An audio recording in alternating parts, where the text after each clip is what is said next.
ఇదే అంశానికి సంబంధించి మనతో మాట్లాడడానికి మూర్తి గారు డిబేట్లో జాయిన్ అవుతున్నారు. మూర్తి గారు, ఇటు బీజేపీ కావచ్చు, కాంగ్రెస్ కావచ్చు, టఫ్ ఫైట్ అయితే నడుస్తోంది. ఇటు చూసుకుంటే అయితే కనుక కూటమి అయితే ముందంజలో ఉంది, ఆల్మోస్ట్ విన్నింగ్ ఫిక్స్ చేసేసినట్లుగానే కనిపిస్తూ ఉంది. ఏం చెప్తారు?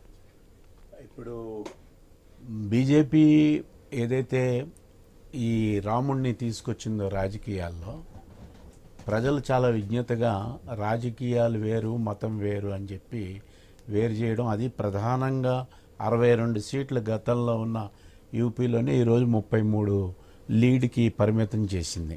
అంటే అక్కడ దాదాపు 29 సీట్లని కోల్పోతున్నది. ఎక్కడైతే అయోధ్యలో మేము రాముని యొక్క మందిరాన్ని 500 సంవత్సరాల క్రితం వచ్చిన ఈ మందిరాన్ని మేము తీసుకొచ్చాము అని చెప్పిన, అంటే భారతదేశము ఒక సెక్యులర్ దేశము అని మళ్ళా ప్రజలు ప్రూవ్ చేస్తున్నారు అనేది ఒక అంశం. అదేవిధంగా బీహార్లో నితీష్తో ఆడిన డ్రామా కూడా ఈరోజు దెబ్బకొట్టింది. అదేవిధంగా మహారాష్ట్రలో కూడా ఎన్సీపీని, అదేవిధంగా శివసేనని వీటిని చీల్చి ఏర్పాటు చేసిన గవర్నమెంట్ కూడా ఈరోజు మహారాష్ట్రలో బెడ్స్ కొడుతూ ఉన్నది.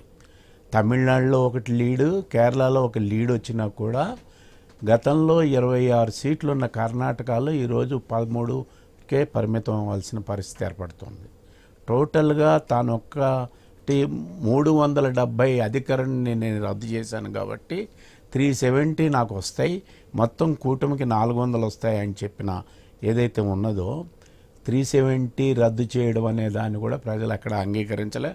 జమ్మూ కాశ్మీర్లో కూడా 2 సీట్లు ఎన్డీఏ మన ఇండియా గెలుచుకుంటూ ఉంది. అందుకని ఎక్కడ చూసినా కూడా భారతదేశంలో ఏ విధంగా అయితే ఆంధ్రప్రదేశ్లో నియంతృత్వం ప్రజాస్వామ్యానికి దెబ్బ తగిలిందో, దేశవ్యాప్తంగా కూడా మోడీ చరిష్మా అనేది ఈసారి వాళ్ళు అనుకున్నంత ఇదిగా జరగలేదు అనేది ఈ ఎన్నికలు తెలియజేస్తూ ఉన్నాయి. ఇప్పుడు కనుక 240లో, అంటే ఇప్పుడు వచ్చిన 294 లీడ్లో ఉంది. 297 వస్తేనే కానీ మ్యాజిక్ ఫిగర్ రాదు. అందుకని 294లో 240 తీసేస్తే 54 సీట్లు వాళ్ళ కూటమికి సంబంధించిన వాళ్ళు ఉన్నారు. వాళ్ళు కనుక, అంటే ఇప్పుడు చంద్రబాబు నాయుడికి 16 సీట్లు ఉన్నాయి.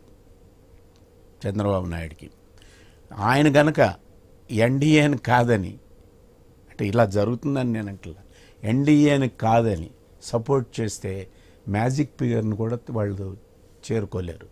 అలాగే బీహార్లో నితీష్ ఒకసారి బీజేపీతో ఉంటాడు, ఒకసారి ఇండియాతో ఉంటాడు. అక్కడ కూడా నితీష్ కనుక వెనక్కి జరిగితే ఖచ్చితంగా మ్యాజిక్ ఫిగర్ని చేరుకోవడం కూడా బీజేపీకి చాలా కష్టంగా ఉంటుంది. ఇప్పుడు ఏదైతే రిజర్వేషన్స్ రద్దు చేయాలని చెప్పి ఆర్ఎస్ఎస్ యొక్క ఇది ఉందో 2025లో, అంటే 100 సంవత్సరాల ఆర్ఎస్ఎస్ ఆ రిజర్వేషన్స్ని రద్దు చేయాలి, రాజ్యాంగాన్ని వెనక్కి తిప్పి తీసుకురావాలి, మనుధర్మశాస్త్రాన్ని మళ్ళా తీసుకురావాలి, వెనకటి సనాతనాన్ని తీసుకురావాలనే ఏదైతే ఉన్నదో, ఇవేవి కూడా భారతదేశంలో మోడీ యొక్క చరిష్మాని ముందుకు తీసుకుని వెళ్ళగలిగే స్థితిలో లేవు అనేది అర్థమైంది. రెండోది, ఈ ముస్లింల యొక్క మైనారిటీస్ యొక్క రిజర్వేషన్స్ మీద ఇక్కడ మన తెలంగాణకు వచ్చి మొత్తం ముస్లింల యొక్క మన ఆస్తులన్నింటినీ కూడా, మన సంపదని ముస్లింలకు కట్టబెడతారు అని చెప్పి చేసిన అపవాదు కానీ, లేదా కడక ఎంత దుర్మార్గమైనదంటే హిందూ స్త్రీలు పవిత్రంగా భావించే మంగళసూత్రాలు కూడా వాళ్ళకి ఇచ్చేస్తుంది కాంగ్రెస్ అని చెప్పిన, ఇవేవి కూడా పనిచేయలేదు సెంటిమెంట్స్ అనేది ఈ యొక్క లీడ్స్ని బట్టి అర్థమవుతున్నది. రైట్. ఇక ఢిల్లీ వేదికగా రాజకీయం మరింత హీట్ ఎక్కుతోంది. ఎన్డీఏ ఇండియా కూటమి పోటాపోటీగా సమావేశాలు నిర్వహించనున్నాయి. రేపు ఎన్డీఏ భాగస్వామి పక్షాల మీటింగ్ జరగనుంది. అటు ఖర్గే నివాసంలో ఇండియా కూటమి పార్టీలు భేటీ కాబోతున్నాయి. ఎన్డీఏ ఆశించిన స్థానాలను దక్కించుకోలేకపోయింది. ఎన్డీఏపై ఉన్న వ్యతిరేకత కారణంగా ఇండియా కూటమి అనూహ్యంగా పుంజుకుంది.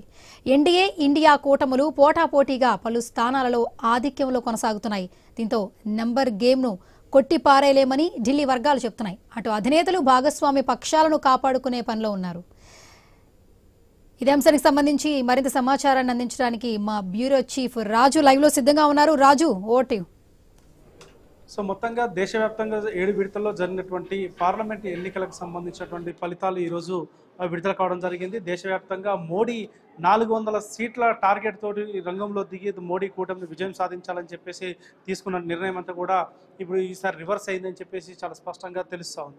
సో మొత్తంగా దేశవ్యాప్తంగా జరిగినటువంటి పార్లమెంట్ ఎన్నికల్లో ఉత్తరాది రాష్ట్రాలు ఏదైతే బీజేపీ పార్టీకి గుండెకాయ అనుకున్నటువంటి ఉత్తరప్రదేశ్ లాంటి రాష్ట్రాలు కూడా పూర్తి స్థాయిలో దెబ్బతీసినటువంటి పరిస్థితి కనిపిస్తుంది. 80 స్థానాలు ఉన్నటువంటి ఉత్తరప్రదేశ్ కూడా దాదాపు సగానికి సగం పడిపోయినటువంటి పరిస్థితుల్లో బీజేపీ యొక్క భవిష్యత్తు ఏ రకంగా ఉంటుంది అనేది కూడా చాలా స్పష్టంగా తేలిపోయినటువంటి పరిస్థితి. ఒకవైపు 10 ఏళ్లుగా అధికారానికి దూరంగా ఉన్నటువంటి కాంగ్రెస్ పార్టీ కూడా రాహుల్ గాంధీ జోడో యాత్ర, కాశ్మీర్ టు కన్యాకుమారి టు కాశ్మీర్, అదేవిధంగా న్యాయ యాత్ర ఏదైతే ఈశాన్య రాష్ట్రాల నుంచి ముంబై వరకు చేశారో ఇవన్నీ కూడా చాలా ఫలితాలు ఇచ్చాయని చెప్పి కూడా చాలా స్పష్టంగా తెలుస్తూ ఉంది.